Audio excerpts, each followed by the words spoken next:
Hello and welcome to Frontrunner Motorsport. And today is the day before the start of the 2024 Formula E season, the 10th season of Formula E. So just before it kicks off in Mexico City, it's time for my predictions, which historically have been absolutely dreadful. But this year I have been way more scientific about it.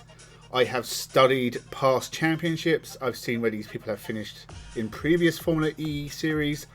There are not many debutants this year. In fact, I think only Jehan Daruvala is the only one who hasn't raced in Formula E before. And beyond that, I've measured everything out 100% very scientifically. And this year, at the very least, I'm going to hit 10. That's my target. I just want to get 10 right. Shouldn't be difficult, but Formula E is the most unpredictable series in the world. You'll see it in one race, you'll have half the field leading the other half, and then in the next race they'll just swap for no reason. And other races, 40 people will crash, which is amazing because there's not even 40 people in a race. Other races, it'll be like one guy breaks down, and that's it. Formula E is chaos. Makes it very difficult to predict, but every year I give it a go. And so, with the target set for 10, make sure you subscribe to the channel so you don't miss what happens in 2024, and leave your thoughts down below on who you think will be champion, who you think I've been very harsh to, anything you want. So with that, let's jump into the video. 11th, ERT, with Sergio Sette Camara 22nd and Dan Ticktum 18th. Now, ERT are Neo in disguise. They have rebranded for 2024, but this team has been terrible for a long time. They're usually down the back of the field somewhere, usually last. But in recent years, they have got a little bit better. I think they'll go back down to last this year. Now, whilst they have completely rebranded, their driver lineup remains the same. Sergio Sette Camara is not a terrible driver by any means, but he doesn't tend to score a lot of points, so I think he will drag the team down to last. Whilst Dan Ticktum, I think, is a very good driver. He'll do as best he can in the car provided, but I almost think this is an audition for him to get a job at a better team in Formula E, and so he'll finish a few places ahead of Sergio Sette Camara, but I don't see either driver scoring more than maybe 15-20 points. 10th, Nissan, with Oliver Rowland 21st and Sasha Fenestraz 15th. Very, very similar lineup for Nissan as well. Rowland has actually been around in Formula E for a very long time, and he has put in some very decent performances, but Nissan are not the team they once were. You have to remember, this was EDAMS once upon a time, and they dominated the first 3 or 4 series of Formula E. Since then, they have dropped like a stone through the field, and I imagine that's going to continue. Oliver Rowland and Sasha Fenestraz are not terrible drivers, but they are pretty mediocre. Fenestraz put in some very special performances last year and was incredibly unlucky. He got taken out more times than I can count, but I don't see either driver really excelling. I think there'll be a couple of times you'll see them in the top 5, but I think that's generally you're going to see them fighting for the lower half of the points. So another disappointing year for Nissan. 9th, Abt Cupra, with Nico Müller 20th and Lucas Di Grassi 14th.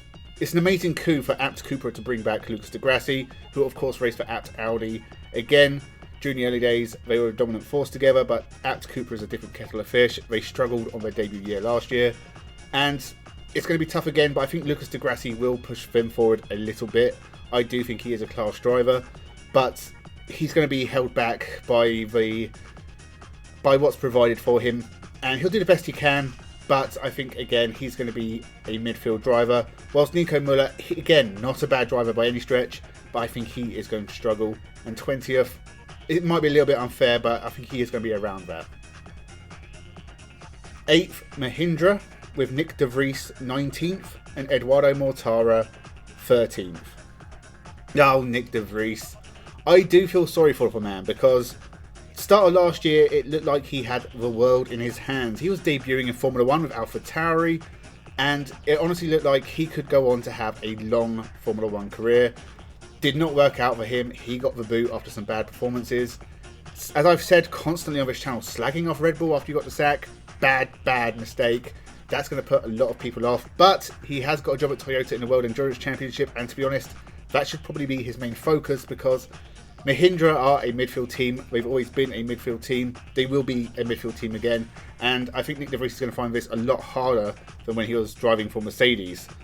As for Eduardo Mortara, he has been a fantastic driver over the years, putting in some very special performances, being a major surprise with Venturi for a couple of years. But he had a tough year with Maserati last year, and he's going to have a tough year with Mahindra this year. He's going to beat his teammate, and he's going to be lower end of the midfield. But it's not the Mortara of old, which is a little disappointing, but I think Mahindra, they tend to be around this spot, so I think it's probably fair.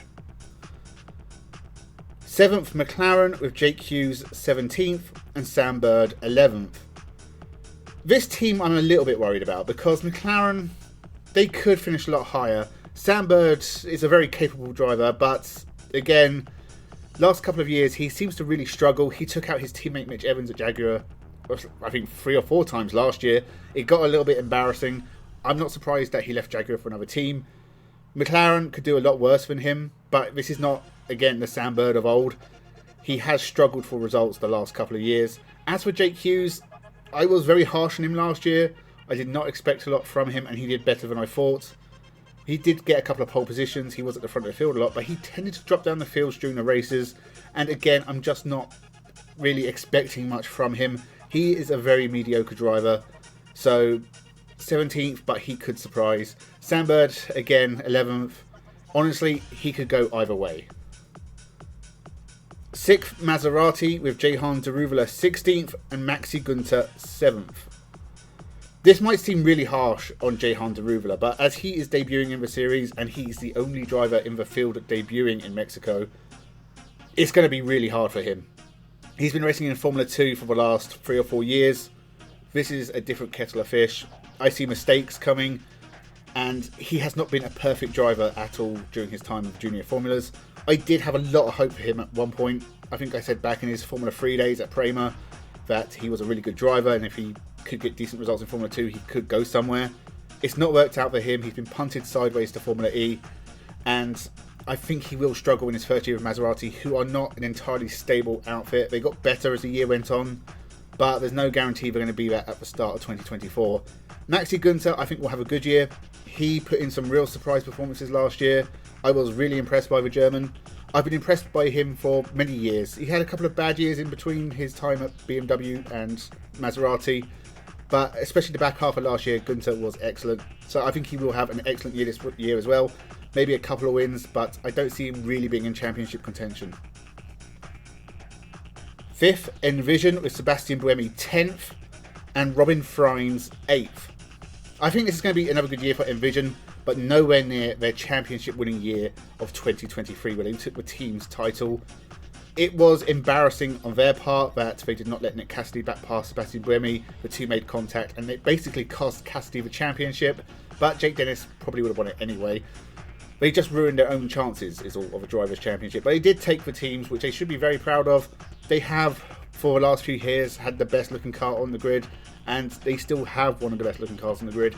And I do find myself supporting the green machines. Buemi has not been the Buemi of championship winning fame for a long time. He's had some torrid years with Nissan, and he wasn't perfect with Envision last year, but there was improvement on show. Again though, he's going to be favouring his Toyota drives with the World Endurance Championship. I'm not entirely sure if this means he's going to miss a few races here, but I do think Buemi's going to have a decent year. Freins is usually incredibly consistent, and he finishes most races, so I'm banking on him doing better than his teammate, but I don't really see either driver being in title contention, and I think Envision are weaker without Nick Cassidy. 4th, Andretti, with Norman Nato 12th and Jake Dennis 4th. So last year's champion, Jake Dennis, fantastic driver. It was incredible to see him take the championship last year. I just think some of the manufacturer teams are going to come on stronger this year, and it's going to make his job infinitely more difficult, but I'm sure he will be up there again. 4th might be a little harsh. I would say I do think he'll be in title contention at the end, and it could be one hell of a year to see who's going to be champion. But I do think fourth for Jake Dennis. Norman Nato is a decent driver. He'll be a points hoover for Andretti. I don't think he'll match Dennis, but he might fight for the odd podium here and there. And I think he'll just miss out on the top 10. But I don't think that's a bad thing on him at all. And he is another one who could entirely surprise me and finish in the top half. Third, DS Penske, with Stoffel Vandor 9th and Jean-Eric Vergne 3rd. Honestly, this is probably the strongest driver lineup in terms of overall talent. But Stoffel Vandor, since, well, last year when he wasn't with Mercedes, it was a tougher year than the year he won the championship, obviously. But it was more of a midfield year, and he does seem to get caught out in a few instances here and there, whereas Jean-Eric Vergne tends to glide through the field if he's somewhere in the midfield. Last year it kind of went against him. He had a run of bad results that really put him out of title contention.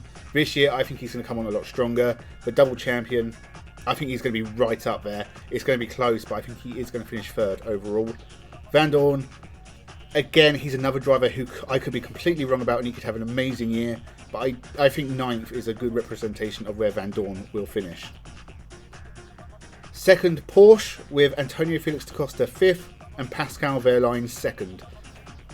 Yeah, Porsche are very difficult to place because honestly, on paper I think they'll be champions, but I just can't give it to them because they've kind of been bottle jobs in the past and I think they'll be bottle jobs again in 2024. Pascal Wehrlein did lead the championship at one point in 2023. I think after Cape Town he had a crash there. It all started to go a bit downhill. He had his moments later on in the series, but he kind of had already thrown away his title chances. Porsche, I think, are much stronger than they have been, and they will come good eventually, but I don't think it'll be in 2024. I think we're just going to miss out. Antonio Felix da Costa is a great driver, former champion, but he doesn't have the consistency of Wehrlein. I think he's not going to be too far behind his teammate, but he is going to be somewhere behind him. And so I think Wehrlein is the one who's going to have the better year and a real title challenge. First, Jaguar with Nick Cassidy 6th and Mitch Evans 1st. I have called Jaguar and Mitch Evans winning Formula E several times now, and honestly I'm just going to keep doing it until it happens because the one year I don't, he's guaranteed to win. So this might actually seem as aggression towards him. By putting him in 1st, I'm causing him to lose. It's not. I do want to see him win the championship. I think he deserves it. We've seen performances from him that are championship winning performances over the course of a season. It's just, it's never worked out. Jaguar, it was a Jaguar powertrain that won last year with Envision, so the technology is there. I think they have the driver lineup to score the points this year, but I think Nick Cassidy's going to have a tough year because early on in the season he's going to have to go over the disappointments of last year. I think that's going to affect him. Get used to being in a new team as well with a new car. It's going to be tough. It's going to be a bit of a learning curve, and I think he's going to lose out to Mitch Evans in the first half of the year and then improve in the second half of the year. And I could be completely wrong about that, and Nick Cassidy might end up as champion, but I'm going for 6th. I think it's going to be at least the first 4 or 5 races. It's going to be tough for him. Mitch Evans, I want this to be his year. I think it'd be nice to see him as champion. It'd be nice to see Jaguar at the top. So that's my prediction for 2024. Mitch Evans and Jaguar. So they are my predictions for 2024. Let me know what you think in the comments. Am I completely insane, or does this make sense to you as well? Tell me what you would do differently. Tell me who your pick for champions and teams champions. Tell me everything you want. If you want to put a whole list of your predictions in the comments, you do that. I'll look at them. Make sure you subscribe because year's end, you're going to want to see me go back through these and just talk about how wrong I am, because usually I'm very wrong. And so with that, thank you very much for watching. Enjoy the Formula E from Mexico City tomorrow and have a good one.